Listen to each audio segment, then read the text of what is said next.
અહીંયા તમે જે બેસીને માટી આમ હાથથી ફેરવીને માથા પર ને એમ કેમ લગાડતા હતા? કારણ કે એવું કે સંતો કે ગોર જ છે એ જે પવિત્ર કરે એવું એના સમાન કોઈ પર સ્નાન નહીં. અને એક વાર તમે ગૌર જ તમારી માથે લાગી તો એનો અર્થ કે મહાકુંભનું સ્નાન બરાબર છે. અરે વાહ, બહુ સરસ. પણ અહીં તો અમારે ગાયો નીકળે માર્ગમાં માણસ શોટ મૂકી દે છે. હા, એ ખબર ના, પણ જેટલું વધારે તમે આપણી સંસ્કૃતિ સંતો પાસેથી જ્ઞાન મેળવો એટલું ખબર પડે કે ગૌ માતાનું શું મહત્વ છે. મિત્રો, આ બેન કેનેડાથી આવ્યા છે અને ગાયજી માર્ગમાં હાલે એ માર્ગની માટી માથા ઉપર અને શરીર ઉપર ચોપડે છે. એટલે એ બેનનું કહેવાનું એવું છે કે એમણે સાંભળ્યું છે, પણ સત્ય તો એ છે કે શાસ્ત્રો એની સાક્ષી પૂરે છે કે ગાયના ચરણની રજ જો તમારા માથા ઉપર હૃદયથી લાગી જાય ને તોય તમારો મોક્ષ થઈ જાય. કારણ કે ગાય સર્વ દેવોની પણ દેવ છે અને બધાય દેવોને પણ તેજ પૂરનારી હોય ગાય. એટલે એના લીધે આ બેન કેનેડાથી આવ્યા છે અને આ ગાયના ચરણની રજ એના માથા ઉપર લગાડે છે. મિત્રો, આ બહુ મોટી વાત છે, આ સામાન્ય વાત નથી. કારણ કે કોટી જન્મોના પુણ્યોદય થાય ત્યાં ગાય શબ્દ બોલવાનું મન થાય અને સહસ્ત્ર કોટી જન્મોના પુણ્યોદય થાય ત્યાં માણસ ગાયને હાથ અડાડે અને સહસ્ત્ર કોટી જન્મના પુણ્યોદય થાય ત્યારે માણસ ગાયની સાથે રહેવાનું વિચારે અને રહી શકે. તો એવા પરિવાર ક્યાંથી આવ્યા તમે? કેનેડાથી. અને શું કરો છો તમે કેનેડામાં? એટલે હું તો હાઉસવાઈફ છું અને એ ભણતી હતી. તમારા પતિદેવ? એ મિકેનિક છે. કેટલા વર્ષથી કેનેડામાં છો? 29 વર્ષ છે. 29 વર્ષથી કેનેડામાં છો. હવે પાછું અહીંયા જ આવું છું. ઇન્ડિયામાં અત્યારે કેટલા ટાઈમથી ઇન્ડિયામાં આવ્યા છો? 6 મહિના છે. તો ઇન્ડિયા શું કામ આવ્યા? અને હવે ઇન્ડિયામાં જ રહેવું છે અને ભારત છોડીને જવું નથી. કેનેડામાં નથી રહેવું? ના, એને હવે તમારી એક જ દીકરી છે? એક જ દીકરી છે. બહુ સરસ. આપો જઈ. તમારે કેમ ભારતમાં રહેવું છે?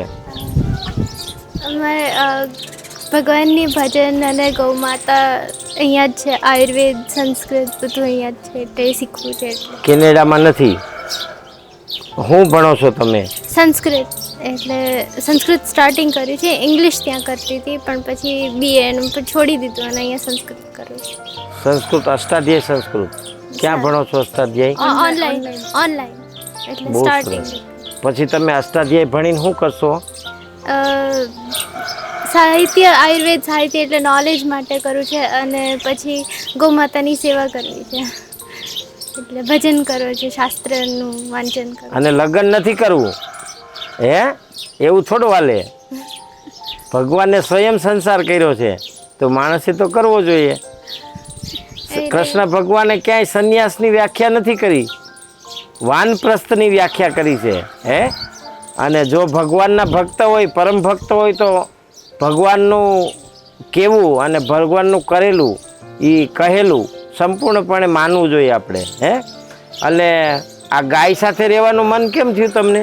કારણ કે ઠાકોરજીને ગૌ માતા બહુ ગમે અને શુદ્ધિ તત્વ છે એટલે ગોલોક એટલે ગૌ માતા અને ઓલવેઝ ભગવાન ગૌ માતા જોડે જ રહેતા. કારણ કે પવિત્રતા છે, સ્વયં પવિત્રતા છે. ગૌ માતાનું દૂધ હોય કે પંચગવ્ય તમે કહો એ અંતર, મન, બુદ્ધિ, ચિત્ત બધું પવિત્ર કરે, નિર્મળ કરે, શુદ્ધ કરે. એટલે તો અહીં તો ગામડામાં ગાયું વેચી નાખે છે ખેડૂ. હે, એવું કે ગૌ માતાનું મહત્વ જે છે એ સહસ્ર ચક્રવર્તી રાજા કરતાં બી વધારે મહત્વ છે એક ગાય માતાનું. અરે વાહ, બહુ સરસ. તો અમારી પાસે 350 છે તો અમે રાજા નહીં રાજા કહેવાય ને? હા. હે, હા, ખૂબ સરસ, ખૂબ સારી વાત છે. પણ ગાય સાથે રહેવું, ગાયની વાતો કરવી, ગાયની માટે વિચારવું એ બધી સહેલી વાત છે, પણ ગાય સાથે રહેવું બહુ જ દુર્લભ અને અઘરું છે. ખબર છે?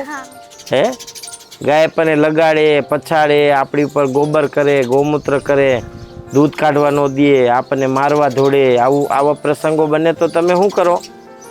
માં છે તો ધીરે ધીરે પછી શીખી જવાય સહન કરી. પણ લોકો તો ગાય ને ગામડું ને બધું છોડી રહ્યા છે એમ, તો તમને કેમ એવું મનની અંદર એવું થયું કે ગાય સાથે રહેવું છે?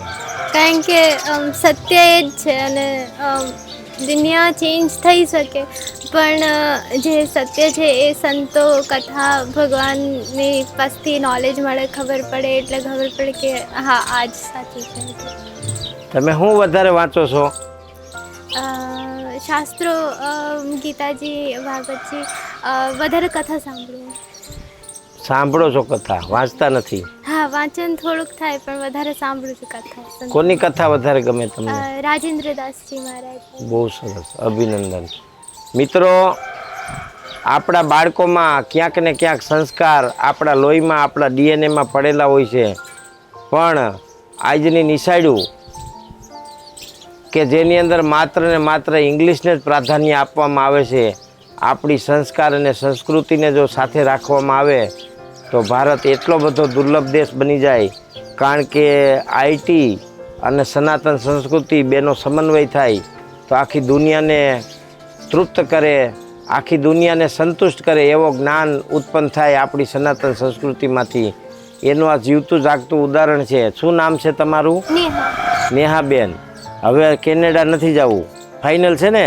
તો હું અહીં છોકરો ગોતવા માંડું 200 ગાયવાળો. હે એટલે ભારત છે ને, ભારત ઋષિઓની ધરતી છે, ભારત કૃષિની ધરતી છે, ભારત ગાયની ધરતી છે અને ભારત સંપૂર્ણ સનાતન સંસ્કૃતિ સર્વે સુખીના સંતુ સર્વે સંતુ નિરામયા, આ ધરતી ભારતની છે અને આ આપણા શાસ્ત્રો છે ને આ આપણા ઇતિહાસ છે.